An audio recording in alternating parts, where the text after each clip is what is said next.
What's up, everybody? Brett here. We're back today playing some more Battle Brothers. Let's zoom all the way in. We are on a quest now.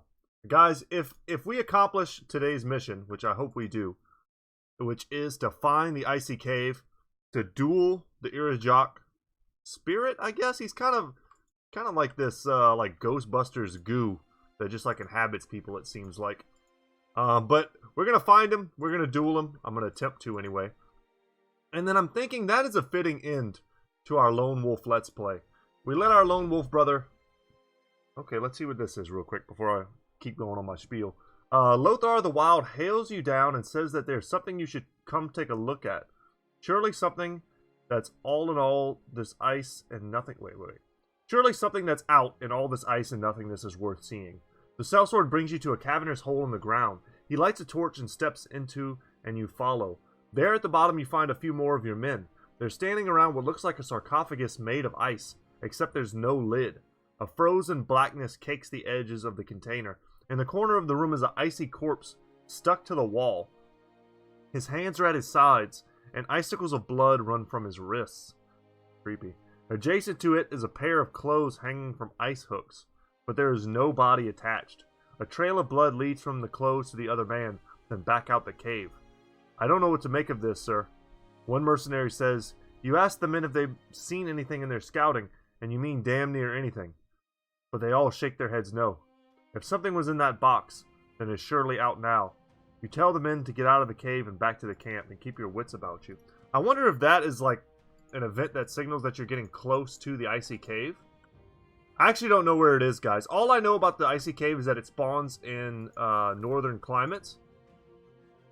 So, essentially what we're looking for here... Oh, God, that's a tough fight.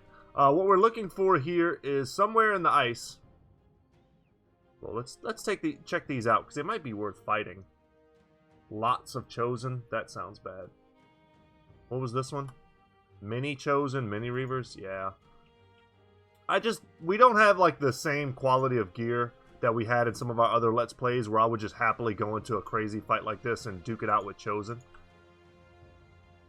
So, I mean, you'll see here how close we had to get in order to spy these two locations. We're really doing a lot of scouting right now to try and find the icy cave.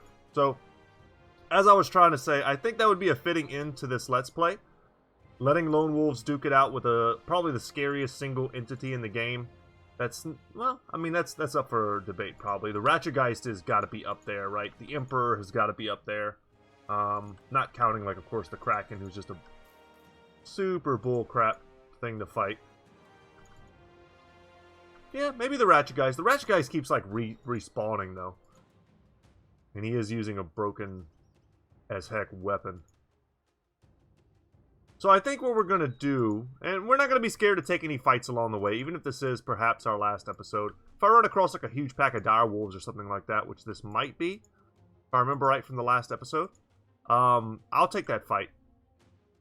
So I like to think that going in this huge loop that I did, and we went kind of down here, and then through here, we started here, went around, come back up through here, that we've kind of covered and eliminated this part of the map from where the icy cave could spawn. Now what we're looking is to kind of isolate the rest. For all we know, the icy cave is in this tiny little grayed out spot. So this could be quite the expedition. And we may want to stock up a bit more in supplies. We're good for now. I'm going to use the mountains whenever I can. Yeah, that's that huge pack of dire wolves. I want to use the mountains whenever I can. It's morning now. The mountains are going to give us that big scouting area that we need. I'm not taking any contracts. Let's see what's up here. I kind of just want to pick up some food. Could grab some masterfully cured rations. Do we have anything we could sell? Yeah, we've got some junk. Just get rid of it real quick while we're here. Happy to finally see a bundle of heavy javelins. Anything else? Bear hats, we don't need that. Sure, I'll grab some tools. I'll grab some expensive stuff here. Let's get that. That should put us up to 7. Will this put us up to 8? It does. Okay, I'm pretty happy now. That's all fine. Unfortunately, there's no taxidermist here. Otherwise, I would really consider making some more bone plating and just sticking it on stuff. The armory before leaving. The guard deserted a while ago and joined a raider camp hidden in the snow to the west. Well, I just went to the west and didn't find any raider camps. So that tells me that perhaps, I mean, unless it's down here. It says it's in the snow. Damn. Perhaps something has spawned that I'm not aware of. Guys, it is very possible that I could spend the entire episode searching and not find it. So bear with me if that happens. I'm going to use my cleverest scouting techniques in order to find it. Skirt the mountains. You'll see here how far away we can actually see footprints. Let's go kill these direwolves if they'll have it.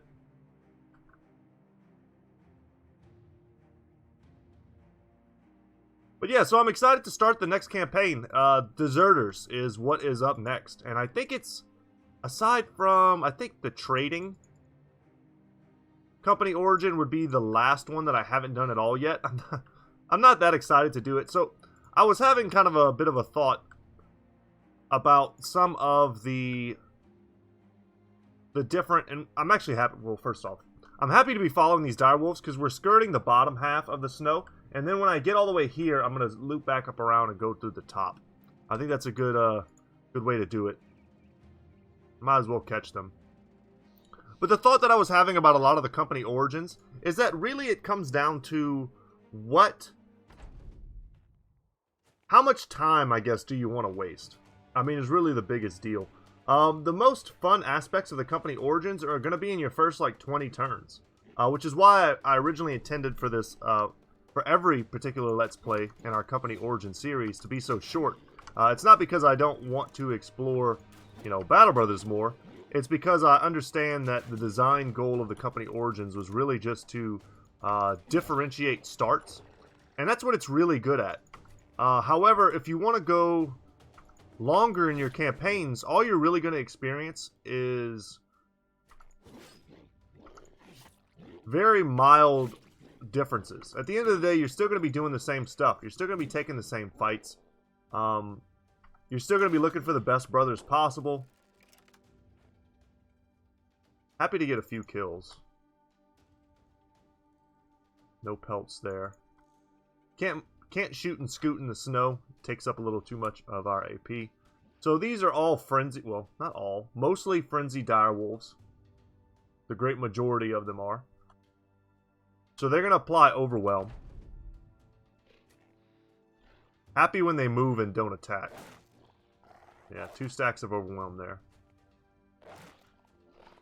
1 move, 2 attacks. But if they were standing still, I'm pretty sure they do 3 attacks. Yeah, so 3 stacks applied to Ozymandias.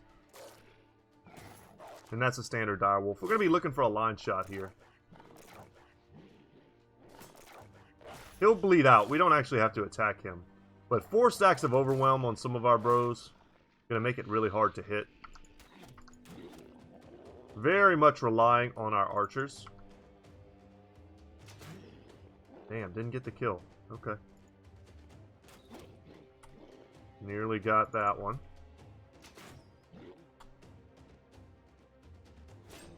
Let me just kind of clean these guys up and I can finish my thought about time wasting. So, I've talked about this before, how certain mechanics in video games are basically there as a bit of an artificial inflation of difficulty. And those are pretty easy to spot, right? A good example, I don't remember exactly what the name of this genre of video game is, but it's the ones where, like, what am I thinking of? Like, it'd be way easier if I can think of the title. Clash of Kings, Clash of Clans, whatever. They all sound the same. They're like mobile games where basically you build something, then you wait 24 hours for something to happen, right? And if you give them money, you can make it go faster. Well, in some video games, they do the same thing, perhaps without the money aspect. Instead of raising the difficulty by, you know, actually increasing the ability of the AI, or varying up the types of units, perhaps, that spawn, some games are very transparent in that all they do is they just give the AI huge advantages. Like Total War is pretty guilty of this at the highest level. Whenever you play on like the highest difficulty settings, what'll happen is instead of the AI becoming more difficult, they just basically enter cheat codes and they get basically at infinite gold. They don't play by the same rules. The rules are really, I guess, what I'm getting at. When the game itself stops playing by its own rules, that's when everything's kind of, for me, it starts to lose its meaning. Becomes much less fun, much less immersive. When I can tell that I'm losing, but I'm only losing because the AI is really cheating. At that point, it becomes like a huge RNG thing. And that's fun. That's fun for some people. Some people really enjoy... Okay, this is our guy who's a Spartan. We'll always leave him be. Never mess with a Spartan, in my experience. Some people really enjoy the kind of, I don't know, call it like a mini game, but it's like almost like a slot machine reward of just pulling that lever 1,000 times and having a thing happen. For me, that's not enough interaction. When I want to increase my difficulty, I want the game to actually become harder, right? And I'm just always I'm very much against giant time wasters. And that's what I find happens a lot. We can take this Ruin Hut Goblin fight real quick. Might as well clear out these extra places. We might even open up the Goblin City. Who knows? We might decide to take that fight and go down in a blaze and glory on perhaps one last episode. I could see us doing that. That would be fun. So, company origins that are a good example of this. I think the Lone Wolf, honestly, is a great example of giant time wasters. As challenging and unique as the early game is, the late game essentially becomes a bit of a... I don't want to use like too harsh of words. I don't want to like overstate what I'm trying to say. The late game essentially is we have 12 men, right? And one of the ways the game balances its gameplay to justify like man, I feel like I'm butchering this. There comes a point in the game, in the late game especially, where you're taking very difficult fights. Your brothers are getting hurt. You need to rotate new brothers in, keep it fresh. If you don't do that, you won't be able to continue fighting. But you want to continue fighting, right? What is the fun of a game that forces you to sit around? Let's say I take a big fight. I've only got 12 guys in the Lone Wolf company origin. I take a big fight, my brothers get injured, I can't take another fight. We can scoot on him since he's holding that weapon. And we will. We'll scoot gradually more and more forward so we can try and close the distance on these ambushers. There is no fun. I mean, there's no fun in waiting around. Having to sit for an entire day-night cycle while my brothers try and heal and repair. There's no activity that takes place during those time periods, right? You're just sitting there. So it's dead time. And while you're experiencing dead time, you're also... That was a great shot. Wow! Killed it, Gustav. So while you're experiencing that dead time, you are also... Can we hit him? No. Had a feeling we weren't going to get that one. You're also just wasting your own time. I mean, honestly, that's what it is, right? I don't ever want to have a point in any game that I'm playing where I'm literally just sitting there not doing anything. That sounds miserable to me. And it doesn't actually make the game harder. So, man, trying to articulate this feels tough.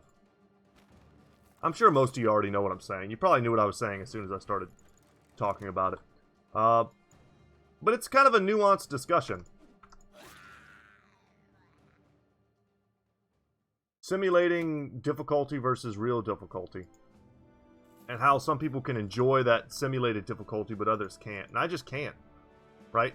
It's why I choose not to play with the harder economic difficulties turned on. That's a great example. Does it make the game harder? No. It really doesn't for me. Maybe it does when you first start playing, because it's kind of this barrier to entry. You feel like you can never get your economy started. You feel like you're just always behind because you just can't get enough money. In my case, though, I've played this game enough. I know how to get my economy started under almost every circumstance. I know how much gold I can spend versus how much I need to save.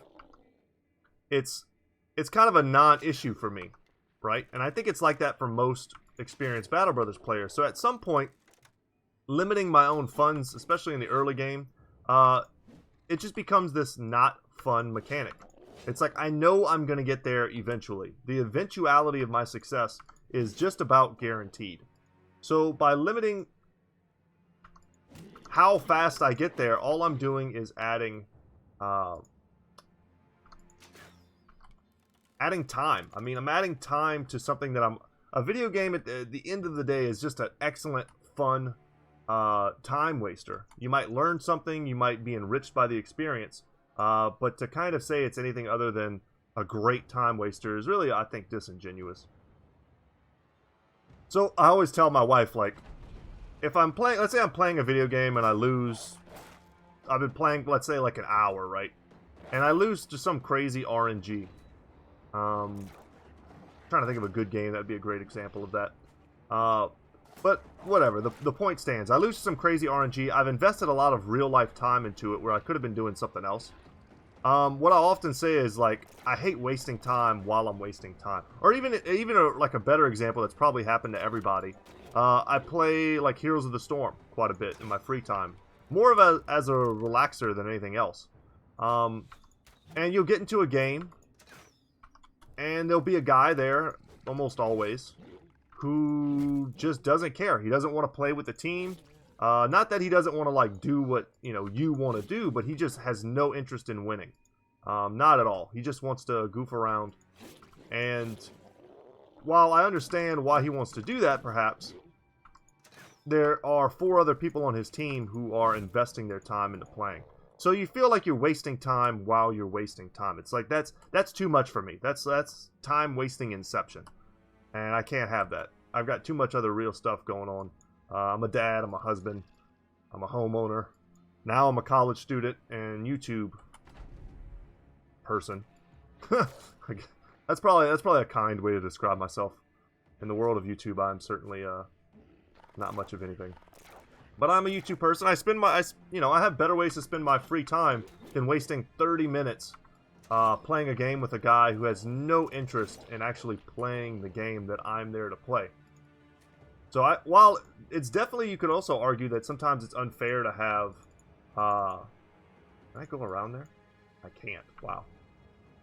You could also argue that sometimes it often happens that people, especially in multiplayer games, get mad at other people because they're not playing the game the way they want them to play. I basically just get mad when people don't play the game at all. Like, they just completely waste my time. Mechanics, games, anything like that. I think there's actually some sort of term for it. I've heard it before. It's something to do with, like, testing in rats. I'm trying to remember what it is. I don't want to give you guys some bullcrap, like, fake bro science. We'll run them down. That might be another pelt for us. We can't even go around. This would be such a powerful defensive map. We could just cut off this one area and they can either go through this gap where we could stick Ozymandias and just slaughter people, or they could come through here to, like, what might be the greatest kill zone I've ever seen in this game. Sad to waste it on some dire wolves.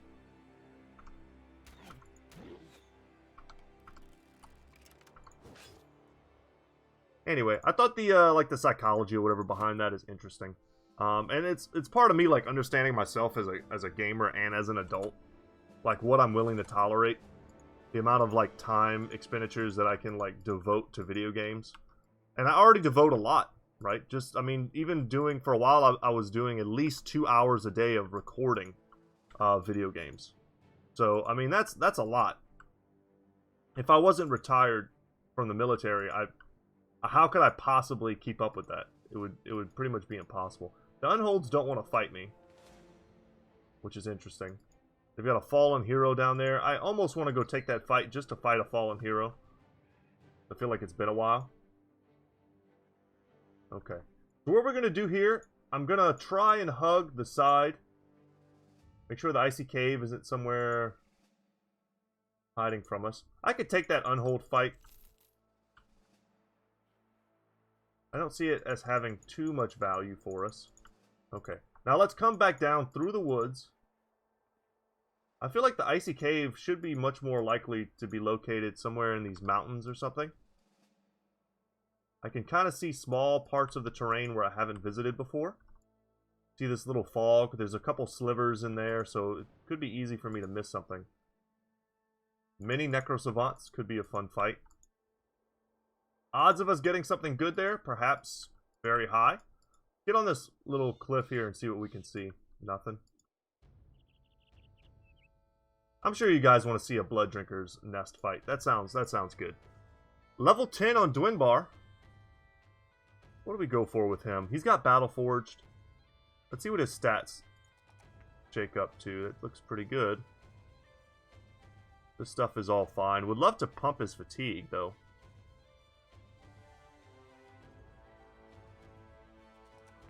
I think we just have to take a 2 there.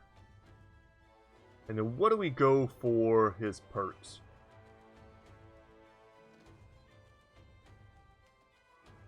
He's a weird one. We've got rotation. We don't need adrenaline. Could go for something like fast adaptation. Try and further increase his chance to hit. Let's go into the Blood Drinker's Nest. We'll take this fight. Many Necrosavants, pretty dangerous. But without the Ancient Auxiliaries, they'll come right in. We just have to wait on all their ridiculous teleporting.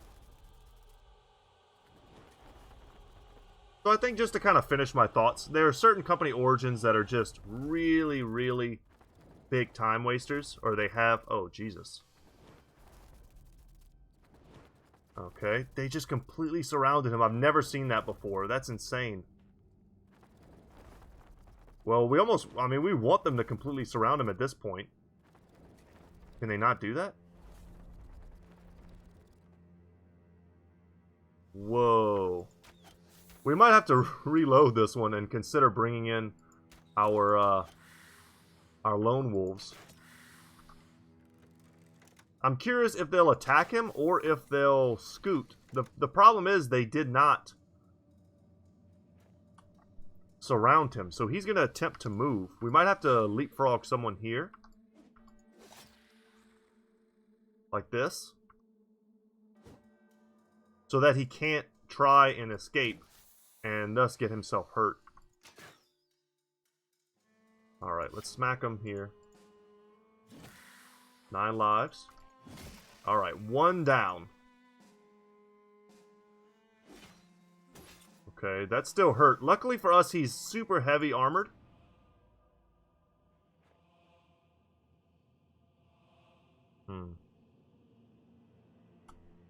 And Kopeshes are not the best at dealing with armor. So they may all attack him and then teleport, or they might just sit here and smash him. He really is the thickest of snacks. I mean, it's kind of crazy. I don't know what it is about him, but everyone targets him all the time. Ow. Okay. Fully healed here. We've taken the armor off of quite a few of them, though. We could try and rally him. That might be worth doing.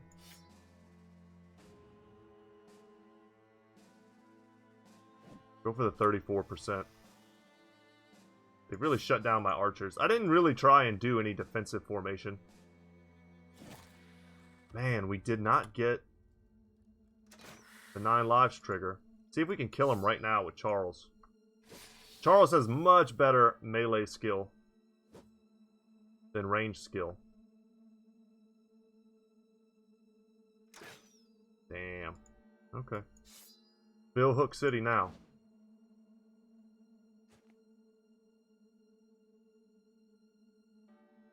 We'll rotate here. And whiff. Okay. The thing about doing damage to a Necrosavant is that you really want it to be permanent. And it's... See, like, that was terrible. And oftentimes it's just not. Let's bring Ozymandias up top. Oh, nice. We got a rally. Just getting him out of that situation with rotation was great. Bring Aussie in there. And now we've made like a straight line. I kind of really like this weird formation we've got going. We're like a candy cane right now. With bill hooks intermixed to give us a little bit of range. See what they do.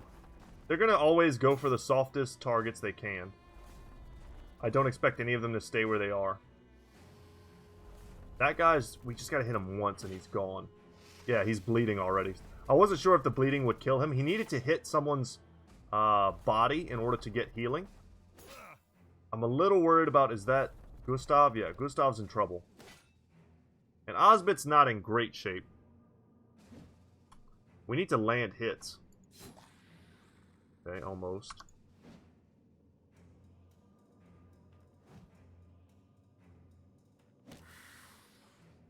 We're going to try and go first here.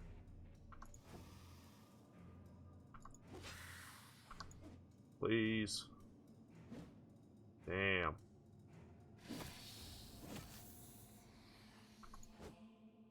Could drop dogs. They would really love to target them, I'm sure. We're missing, like, really easy hits, which is what's hurting me. Anyone right here really hurt? We'll move down. He can hit either or here, and he could step in next turn and potentially rotate for us. Alright, let's see what happens.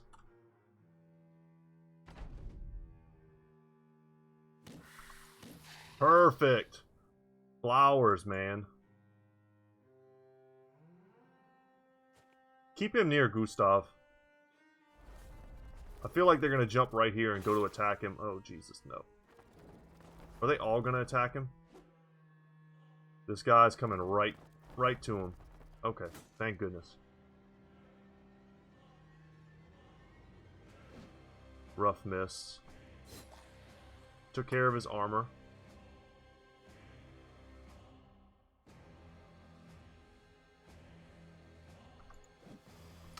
I kind of just want to surround him and try and protect him. Get him out of there.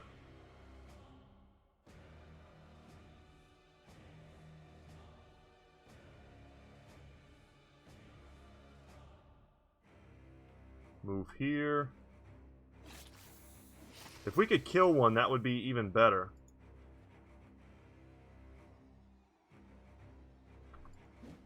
Fortunately, we can't really move. We need to get two guys down here.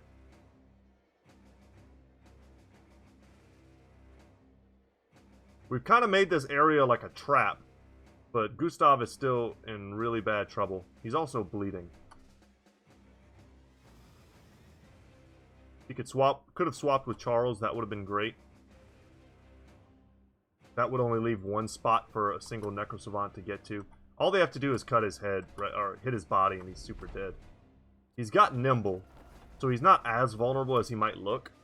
He also still has some armor.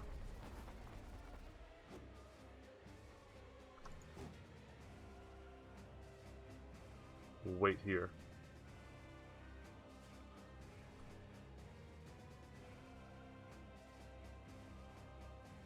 Try and turtle up.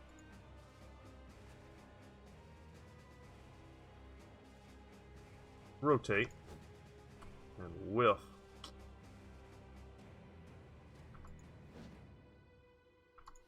We'll hit something sometime.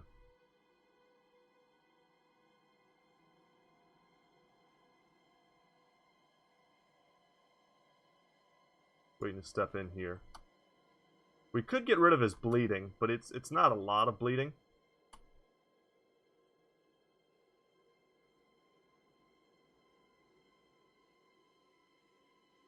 We'll see what's up. Rotate there. Without a doubt, they'll move from this spot. Go somewhere where I can handle you. Ow.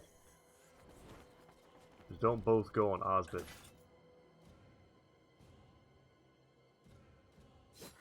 Alright, we landed something. Perfect. Just need one more.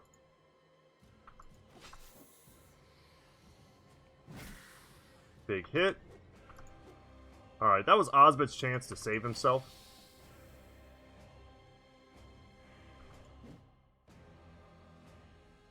That was also a pretty good chance to finish this fight.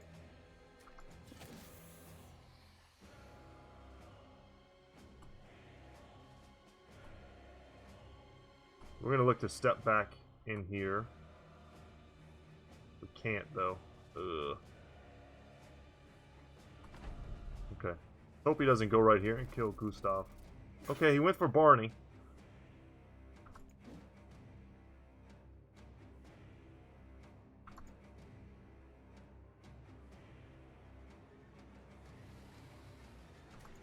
There we go. Alright, so we did it. I took this fight hoping to get some sort of awesome loot. And we didn't, really. A bunch of Kopeshes to sell. I mean, we're going to make a fortune off of this fight. If that's what we care about. But kind of not. The biggest thing for me right now would just be, like, some unique loot. I mean, that's really all I want. Tons of Shimmering Ashes. Okay. Did I kind of scout here before? We need to look to the northern part of this area. Gonna have to zoom in a little bit to get close. I keep, like, going off the map whenever I'm up here. I don't know if this map might be a little bugged or something. Because I can kind of lose my character up top. It feels like it's not, like, zoomed out enough.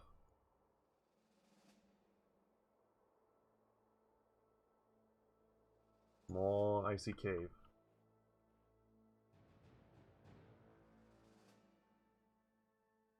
Got high hopes here. No, just some more random goblins.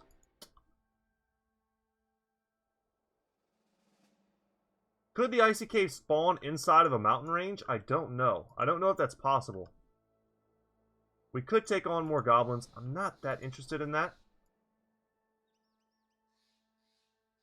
Do we try and cross this mountain range? I think we do. We're going to come out right there. Let's see what happens. The rift.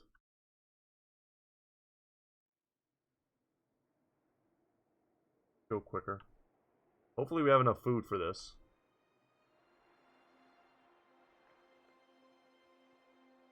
We can always try and make a beeline for Ponderstead. Could it be in this little pocket here? Could it be here? I don't think so. Charles sits about the campfire telling war stories. If he's lying, it's merely an embellishment, as the scars all about his body speak unsightly truths.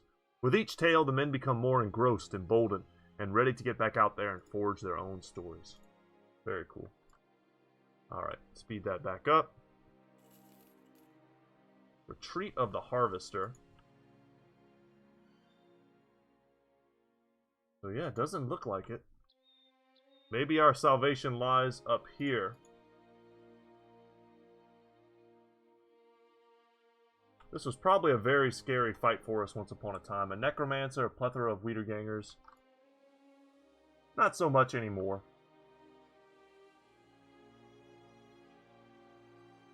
Battle site took place here. Interesting. Let's comb this unknown area. Ah, little random hills.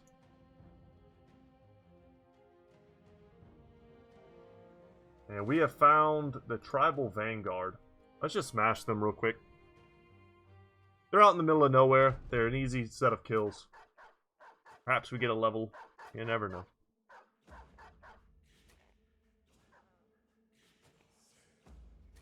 And killing off weak areas like this encourages the stronger ones to spawn. Something eventually will spawn to take its place, and it'll probably have something better for us than some thralls to fight. Some of our armor is still pretty damaged.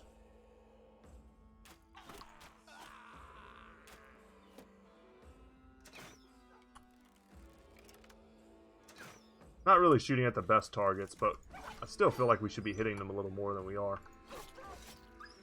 8 killing dogs. Step out instead of in, that way we don't block our own archer shots.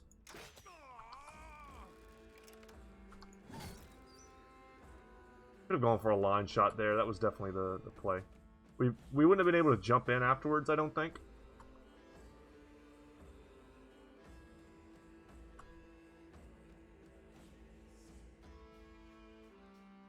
So let's just go lock these guys down.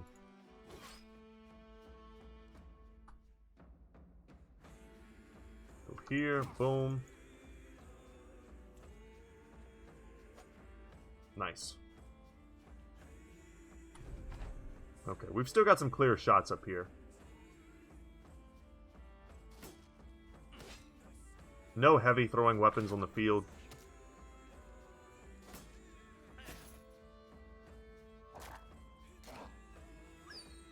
Ooh, poor doggo. He died from bleeding.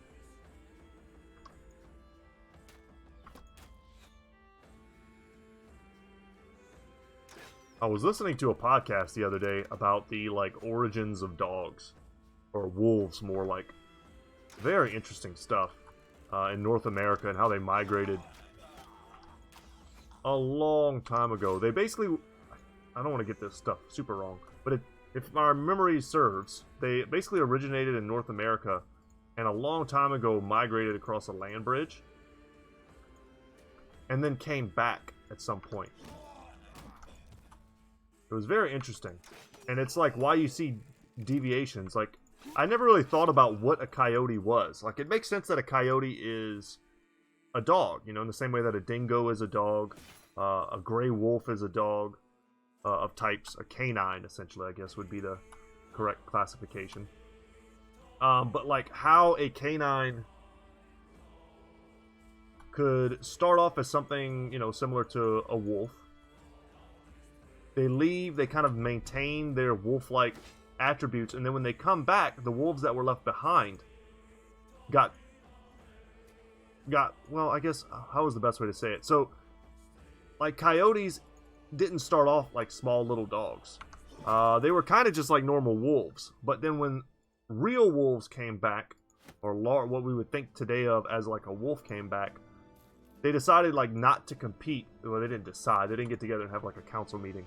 But they essentially stopped trying to compete with the larger wolves and then kind of found a niche as like a much smaller canine that could, you know, kind of take the low-hanging fruit, if you will. They became more like omnivorous. It was very interesting. Just learning about mostly coyotes and how hunting them is super unsuccessful because they are able to replenish their numbers. Like, so they were talking about how we've nearly wiped out wolves in North America. Because whenever you catch a wolf, you can easily use one wolf to bait the other wolves because they're pack animals and they try to like stay together. But coyotes, if you find a bunch of coyotes roaming together and you attack them or pressure them, as they kept referencing, then they will split up and they will like divide into a bunch of like breeding pairs and they will just go off and like colonize areas. And it was super interesting that that's what they do, and it triggers some sort of like metabolic response in the females to produce even more babies than they normally do. Get rid of some of this stuff. So we're about to make a lot of crowns here. Make sure I'm kind of focusing, make sure I don't sell off anything that's worth keeping. But yeah, I just never really appreciated how fascinating coyotes could be. You know, you grow up just kind of taking them for granted as this cool thing that'll just like always be there. But it's basically like every attempt to eradicate them has failed miserably. Which I thought was interesting. Because they'll just split off and make more. And it's like you try and kill them, but they just come back stronger. Up to 8 days worth of food. May as well check the weaponsmith. Oh, they have Sir Herman's Skullcracker. Man, we have enough to buy this. It's so tempting.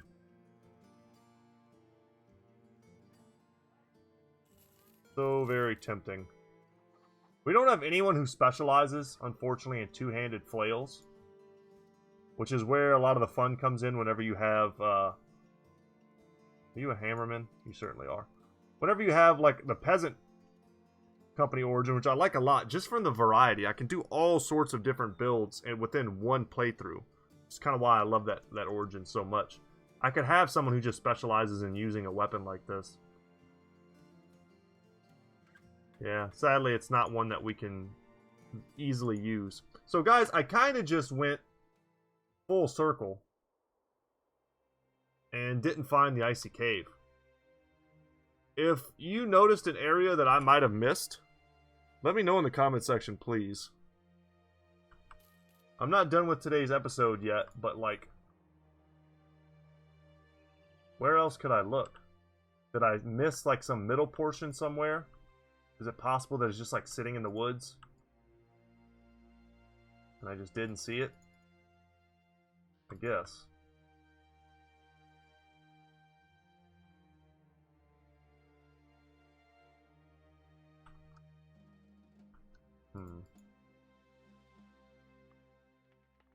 Yeah, I might end up starting to like walk back and forth seeing the same thing multiple times. I'd be happy to take another big direwolf fight. Lots of reavers and a few drummers. That could be a fun one. Sure, let's take it. And I would like to get direwolf pelts, and we can just kind of put them on everything. Anything that doesn't have an attachment can get one. Okay, so I don't want to underestimate reavers. They have the same weaponry as chosen. They're still scary. I'm seeing lots of javelins and throwing weapons. We probably just want to tuck in Osbit. Probably here. See if they've got. Pretty good chance we could kill this dude before he gets a chance to hit us with that javelin. If we don't miss too many times. It's a good shot. Very damaging to the armor. Alright, Osbit. You come in here. Get behind Daniel's shield.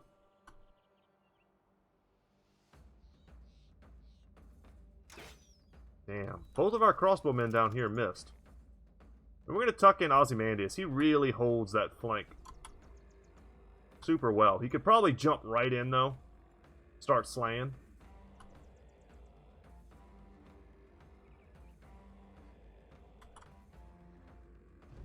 Okay. Wouldn't be surprised if these guys break my shield with their javelins. The first one just kind of bounced off. Ooh, heavy throwing axe is quite scary. Alright, the javelins were basically harmless. They did a little bit of damage to our shields, but, I mean, heater shields are pretty resilient. First guys to step up, get smashed. If we don't miss every single time. Man, still with the misses. Get him. Alright, that's a lot of damage. That's probably good enough for this. Yes! The unexpected second crush felt really good. Okay, these guys up top, very wounded. Nice and soft. Should be easy to take out. And probably worth stepping in on.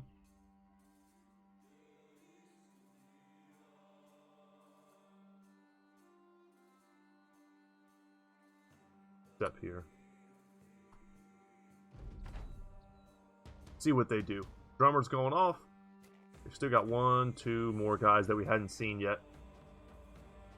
No whammies with the throwing axes, please. Okay, big guy with a hammer up top. And the fight has really begun now. Multiple drummers. Kind of happy to see it because they're very redundant.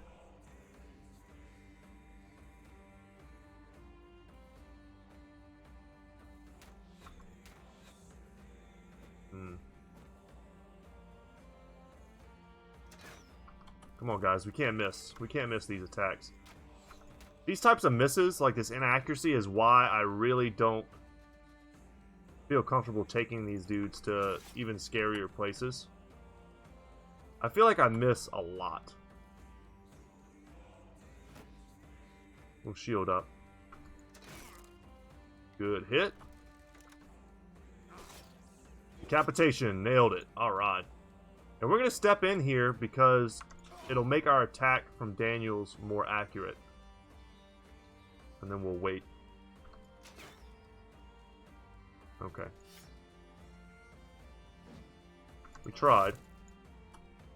We hit his armor. We missed a lot of attacks on him.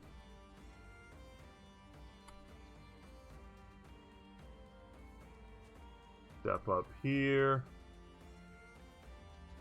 We use adrenaline. We can try and take him out before he does any shenanigans. These guys are going to be allowed to step in.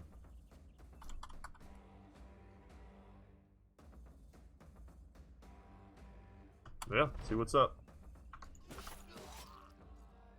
I was hoping to do a little more damage to him so I could go for a decapitation. But I mean, the bleed is great. If he were a Cleaver Master, that dude would be taking 60 damage. He'd probably just die from his bleed. But he's not, so he's going to be taking 30. He tried to break my shield. Is it 30? No, that sounds like too much. That can't be right. He'll be taking 15, I think. And he would be taking 30. I think that's correct. Let's get this guy out of our back line. Good hit from Damocles. Very rare that I get to say that sentence.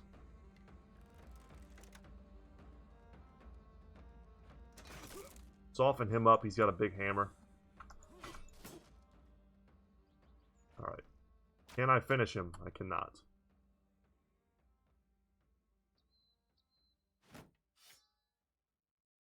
Do some of that. I'm gonna shield wall there. Perfect. Go for him because we need to get him out of there. And let's step in here. We'll Indomitable because we're kind of going to be taking a lot of focus. Yeah, and we'll let those two enter into that fight against this Reaver here. They're going for the stun, perhaps. 3v1 here. 3v1 here. Want these fights to be as unfair as possible, lest we get wrecked by some giant mace or hammer. Very scared for Barney. The weapons are no joke. And there goes my shield finally. Get him out of here and we can start supporting in other spots. Good hit. That should allow Osbit to finish him.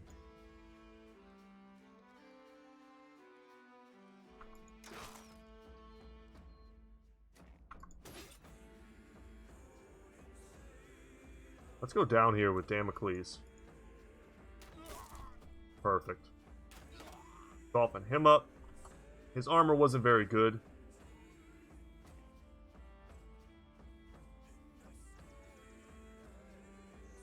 I really don't want to step in on them, though. Shields up. Perfect.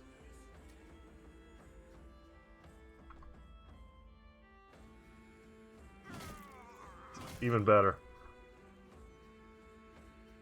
Did it say we hit him in the head? We one-shotted him because he's not wearing a helmet.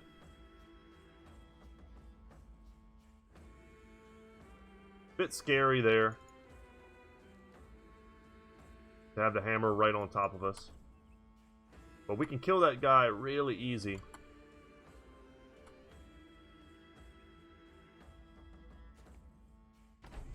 Locking down these drummers is going to be difficult, because they tend to just run away. Okay, you done, son. We're going to chase with Damocles. Land it. Damn. Could have rotated.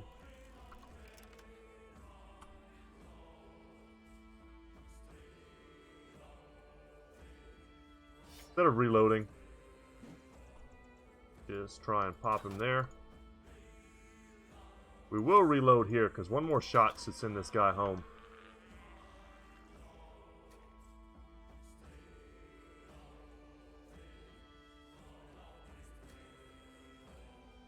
Follow Damocles. We'll try and get these kills if we can.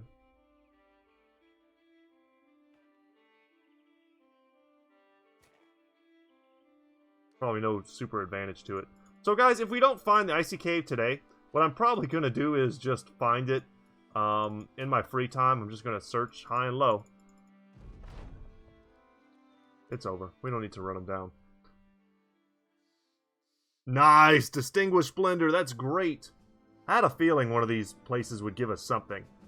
An extraordinarily well-crafted piece of lamellar armor. It is covered with beaten gold, which makes it truly stand out. An amazing piece.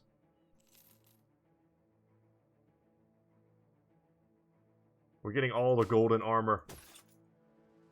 So this is something more fitting for Ozymandias. This is something we can give to Osbit. And Damocles, I just kind of want to keep him in this ridiculous armor. Sir Eastwood, who's our wild man again? Take it, Lothar. You got it, buddy. This will go here. And now we've got a lamellar harness up for grabs. Okay, and we've got this awesome armor that we need to do something with. Let's hook it up with some bone plating. Nice. Okay. Gustav has leveled as well. He's a nimble bro. Got dodge. We need to give him overwhelm. Super important for him. Happy to see a 4 there. A 4 here.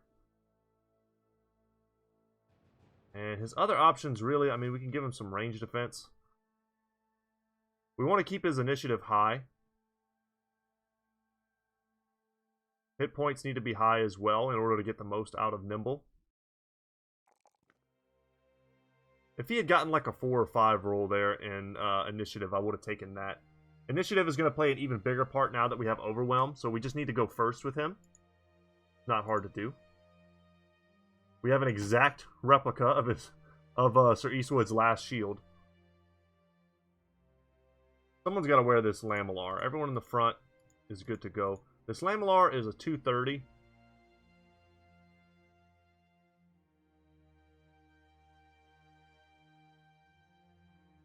That's a 230. 240. It's got no attachments to it is the problem. 28. Yeah, this is just better for now. We'll just hold this in our inventory. We'll end up using it. We're gonna have to put something on it. I prefer the direwolf cloaks. But yeah, what a great pickup there for us right at the end. And I think that will be the end of today's episode. We could go in on these direwolves, perhaps. But maybe we'll do that at the beginning of the next episode as we continue to search for the icy caves. Sad that we didn't find it. I don't know. I don't know where it could be. Hopefully it's, like I said, I feel like as I've gotten close to the edge, I've been able to, like, walk off of it. I'm hoping it's not in some, like, weird area that's very hard to find. But anyway, guys, thank you so much for watching. I hope you enjoyed today's episode. I had a lot of fun. We found some good gear. We leveled up. We took some decent fights. And, yeah, I just kind of rambled for a bit. Hopefully that wasn't miserable. Let me know what your thoughts are on the subjects that I talked about, too. I'm interested. I'm always interested in you guys. Sometimes you agree with me. Sometimes you don't. Either way, I'm cool with it. Just any type of discussion you want to have with me, I'm cool to have. Alright, y'all. That's it for me today. And I'll see you in the next one. Later, guys.